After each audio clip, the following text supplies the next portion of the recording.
Soy guarda forestal en el Parque Nacional de las Montañas Rocosas, en Colorado. Llevo casi una década en este puesto y antes trabajé en el Servicio Forestal de Estados Unidos. Se puede decir que conozco bien las montañas y he visto todo lo que hay que ver. Al menos, eso creo. Tenemos estaciones remotas por satélite repartidas por las zonas más salvajes del parque. No aparecen en ningún mapa del parque y los demás guardas no suelen hablar de ellas.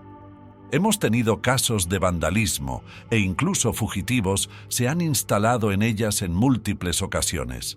Sirven como estación de emergencia y a veces el personal de varias agencias gubernamentales las utiliza para proyectos de investigación de larga duración.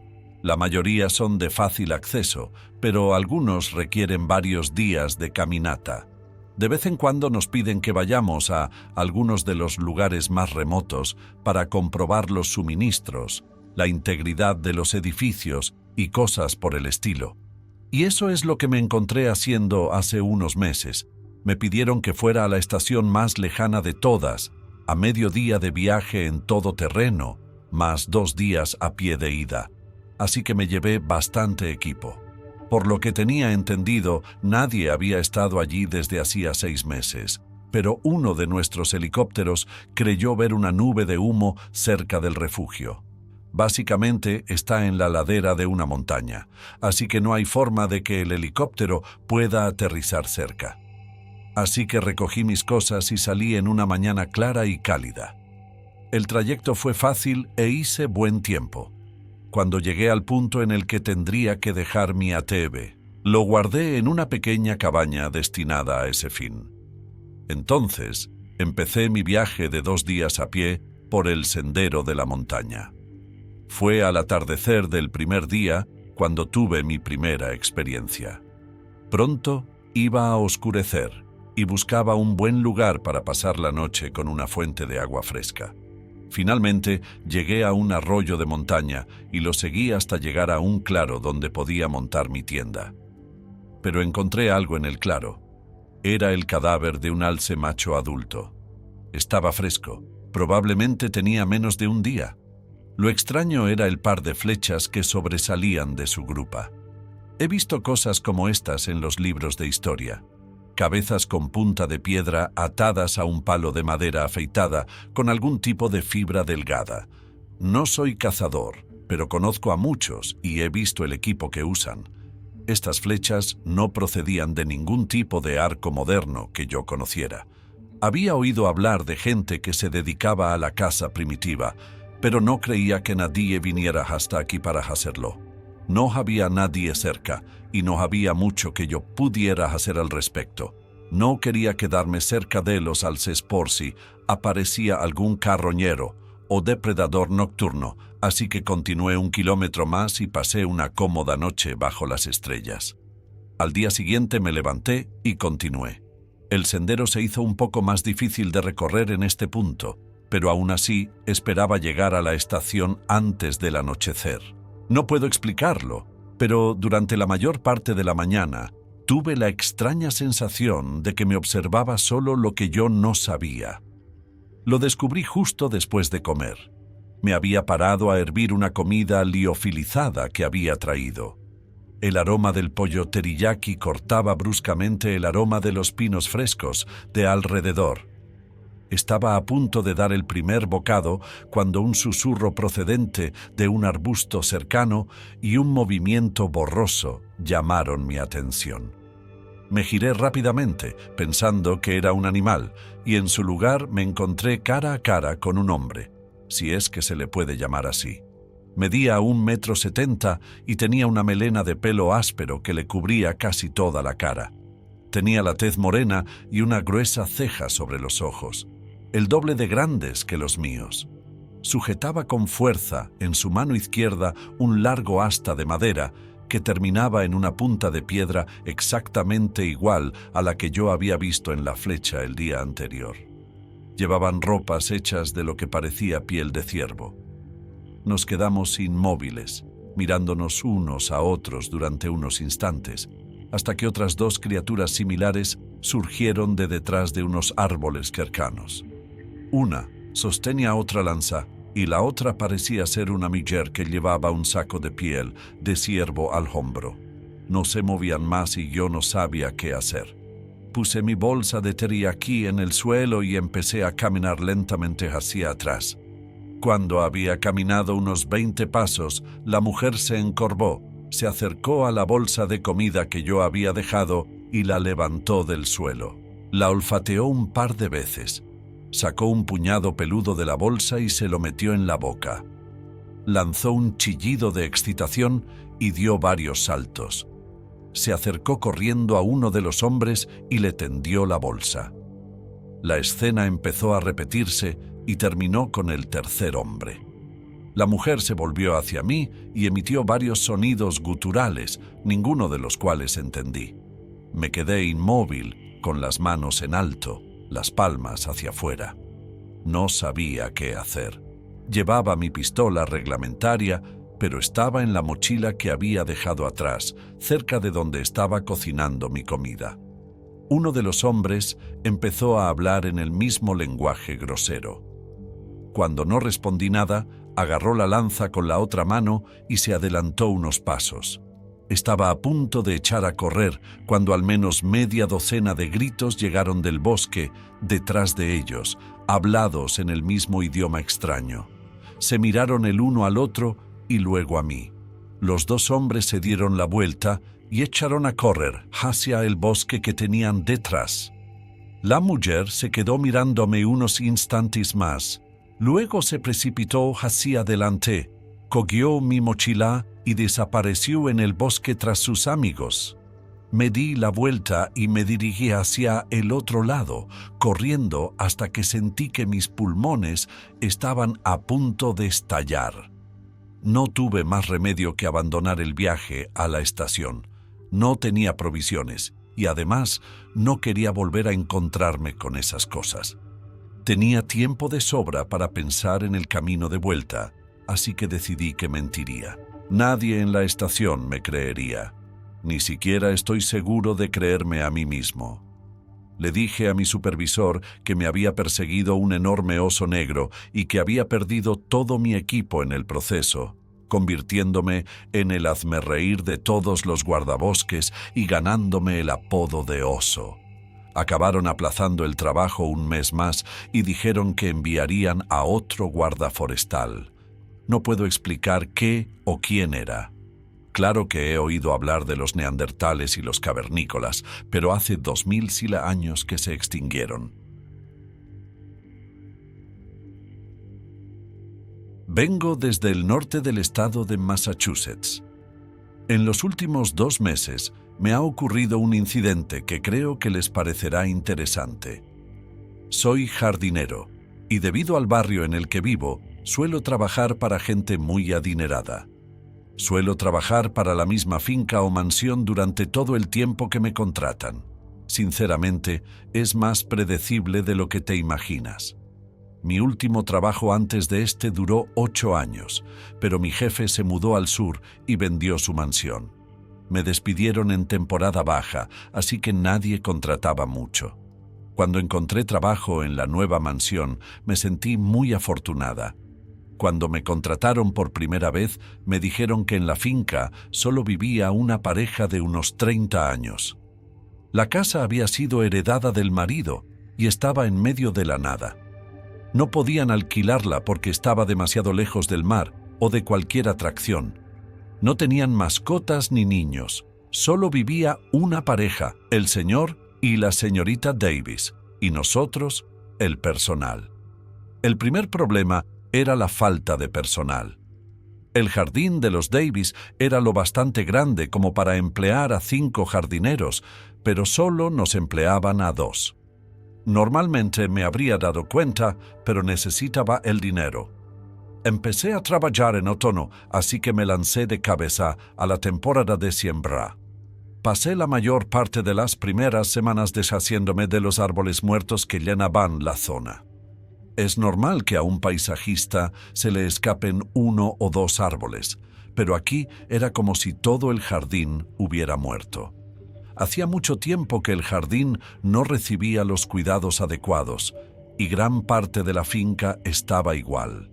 Algunas zonas de la casa estaban simplemente descuidadas. Teníamos habitaciones para el personal en la parte trasera y estaban bien. Pero por lo demás, la mitad de las habitaciones de la casa principal parecían no haber sido tocadas en décadas. Una noche le pregunté al chef. Como era el que llevaba más tiempo trabajando aquí, pensé que quizá la casa se había convertido en el tercer o cuarto hogar de alguien y habían dejado de cuidarla porque nadie vivía en ella. Pero me dijo que la casa había sido la vivienda principal de la familia del señor Davis desde que él nació. El negocio no repuntó hasta unos 6 meses antes de que me contrataran. La mayoría de los empleados supusieron que el dinero se estaba acabando. Era la forma más fácil de explicar un cambio tan drástico. Yo también creía esta explicación hasta que un día me quedé en el jardín al anochecer. Quería terminar de construir unas cuantas camas para acabar la semana. Luego podría pasar unos días en el pueblo más cercano y ver si había algún trabajo de última hora que hacer. Estaba solo en la parte trasera del jardín y trabajando justo al borde del bosque. Mi linterna se apagó antes de que pudiera dirigirme hacia la casa. Sentí que alguien me empujaba el hombro. Una ráfaga de aire frío entró en mí. Hacía tanto frío que temblaba. Oí pasos que se alejaban de mí en dirección a la casa principal. Afuera estaba oscuro, pero gracias a la luna y a la luz de la mansión podía ver un poco y sabía que no había nadie más que yo. Pero oí aquellos pasos. Eran inconfundibles. No podía explicarlo, ni quería hacerlo. Cogí mis herramientas y me dirigí a las dependencias del personal tan rápido como pude. Intenté no prestarle mucha atención, pero estaba conmocionado. Sabía cómo me sentía. Era la primera vez que sentía la presencia de algo de otro mundo. Durante las semanas siguientes continuó. Algo sucedía cada 2 días. Empecé a llevar un diario para registrar mis sensaciones y saber que no estaba loca. Normalmente estaba trabajando en el jardín o sola en la cocina, pero daba igual. El patrón era el mismo. La fuente de luz más cercana se apagaba. Sentía el contacto de alguien, como un codazo o una palmada en la espalda, como si me pidieran que me moviera. Entonces me invadía el frío. Era como una hipotermia instantánea. Después de la 4ª o 5ª vez, no pude soportarlo más. Le pregunté al otro jardinero, Jeff, si le había pasado algo extraño. Al principio no dijo nada. Pensé que tal vez era el único. Pero la siguiente vez que ocurrió, estábamos juntos y él también lo sintió. Aparentemente, esta cosa estaba simultáneamente asustando a Jeff y comenzando a visitarme. No quería que pensara que estaba loco. Interrogué a los otros miembros del personal y traté de ser discreto. Las 2 amas de llaves y el chef también sintieron esta extraña presencia. Empezamos a trabajar en parejas para que nadie estuviera solo. No sabíamos qué era esa cosa ni qué podía hacer. Al fin y al cabo, ralentizaba la productividad de todos. Pero los Davis no se dieron cuenta o no les importó. Una de las amas de llaves encontró un nuevo trabajo y se fue de allí. Los demás solo nos aferramos porque no tenemos a dónde ir. No parece que la presencia, o el espíritu, o lo que sea, esté realmente intentando hacernos daño. Pero Jeff piensa que si es un fantasma, es solo cuestión de tiempo antes de que la situación se agrave. Estoy intentando encontrar un trabajo antes de Año Nuevo porque no sé cuánto tiempo más podré aguantar esto. Trabajo en una casa de veraneo en las montañas Blue Ridge, en Carolina del Norte. La mejor forma en que puedo describirlo es que es un bonito complejo turístico con piscina, golf, rutas de senderismo, spa y casa club. Es lo contrario de una comunidad de snowbird, porque es completamente inaccesible en invierno debido a la nieve en las montañas. Ahí es donde entro yo para ayudar. Trabajo allí en verano, cuando están todos los residentes, pero en invierno estoy sola, asegurándome de que no saquean la casa cuando no hay nadie. Vivo en una casa pequeña y no hago mucho, salvo recorrer el barrio en mi camioneta con el accesorio quitanieves, haciendo notar mi presencia. Hago acopio de provisiones para todo el invierno y me quedo solo de octubre a abril más o menos. No es tan malo como parece, ya que la televisión por satélite e internet funcionan bastante bien y puedo comunicarme con el mundo exterior. Lo que pasa es que durante esos meses no puedo comprar nada, así que tengo que planificarme. Tengo un gran congelador, pero también consumo mucha comida enlatada. Hago lo que puedo, pero todo sabe bastante a conservas. Mi primer invierno fue muy tranquilo. No pasaba gran cosa. Veía mucha televisión y comía mucha guindilla y patatas fritas. Pero este invierno ocurrió algo extraño. Normalmente intento pasear por mi barrio al menos una vez al día, no solo por el trabajo, sino porque me quedo en casa todo el día a menos que haya una ventisca. Pues claro, uno de mis primeros días aquí, salí a la calle.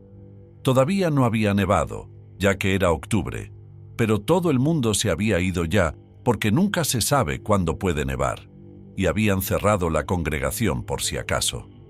Todavía tenía que hacer algunas cosas para prepararme para el invierno, como vaciar la piscina. Me dirigí a la piscina para hacerlo a pie, solo por hacer ejercicio. Empecé a trabajar en la piscina cuando oí un ruido extraño procedente del bosque vecino. El pueblo en sí está bien cuidado y ajardinado, pero no está tan lejos del bosque. Al fin y al cabo, estos son montañas. Así que unos metros más allá de la zona de césped junto a la piscina estaba el bosque, básicamente. El ruido no se parecía a nada que hubiera oído antes. Algo entre un grito y un yodel. No realmente aterrador, pero extraño. Estaba vaciando la piscina, así que no podía parar. Me quedé observando el bosque, intentando ver qué era, pero no vi nada, solo ese extraño sonido. Unas semanas después, cayó la primera nevada. Me quedé dentro porque no podía permitirme perderme, estando solo y todo eso. Al día siguiente, hacía sol y decidí arar las calles del barrio. Aprendí por ensayo y error que si dejaba que el arado durara demasiado, sería casi imposible hacerlo cuando volviera a nevar. La nieve se hace profunda y se apelmaza entonces, lo que no sería un gran problema, ya que nadie más estaba allí.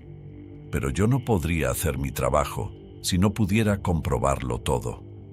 Puse en marcha el camión a última hora de la mañana y empecé a recorrer las pocas carreteras que serpentean alrededor del centenar de casas de la comunidad. Mientras araba, vi unas huellas en la nieve junto a la carretera. Había visto huellas de coyotes, ciervos e incluso osos, pero estas eran más grandes. No pude ver lo que eran, y no me molesté en salir del camión para echar un vistazo. No volví a pensar mucho en las huellas hasta que una noche caminaba por una carretera recién arada. Empezaba a oscurecer y pensé que debía volver. Al darme la vuelta, miré hacia el bosque y vi algo caminando justo fuera de los árboles. Al principio pensé que era una persona y me asusté. Se suponía que no tenía que haber nadie aquí. No había ninguna razón para que alguien estuviera aquí, y si estaba aquí, tenía que haber venido a pie o en helicóptero. No puedes usar esas carreteras de montaña en invierno, que es exactamente por lo que cerramos el barrio. Sin embargo, mientras lo miraba fijamente, pude ver que era demasiado grande y peludo para ser una persona. Estaba cubierto de pelo o algo así, pero no era un simio porque caminaba erguido. Además, estaba bastante lejos, pero me pareció que era más alto que una persona, unos 2 o 3 metros. Entonces me acordé de las huelas y deseé haberles hecho una foto. Tenía miedo, pero luego empecé a pensar que debía de llevar mucho tiempo por ahí y no me había hecho daño, así que ¿por qué iba a saberlo? Unos días más tarde vi huellas en la puerta de mi casa. Esta vez las miré y vi que parecían pies humanos descalzos, pero muy grandes, como zapatos de la talla 25. Tal vez, no lo sé. Justo en mi puerta había un pez muerto. Al principio me asusté. Esta cosa viene directo a mi casa y me deja un pez muerto. Pero luego empecé a pensar que tal vez era un regalo porque estaba fresco, y esa criatura debía haberse tomado muchas molestias para conseguirlo, ya que los lagos y arroyos estaban helados. Lo llevé dentro y lo cociné, y fue lo mejor que había comido desde el otoño. Unos días después, me trajo un conejo. Era un poco asqueroso, pero ¿qué más daba? Encontré un vídeo en internet sobre cómo limpiarlo, y también me lo comí. Siguió trayéndome cosas durante todo el invierno.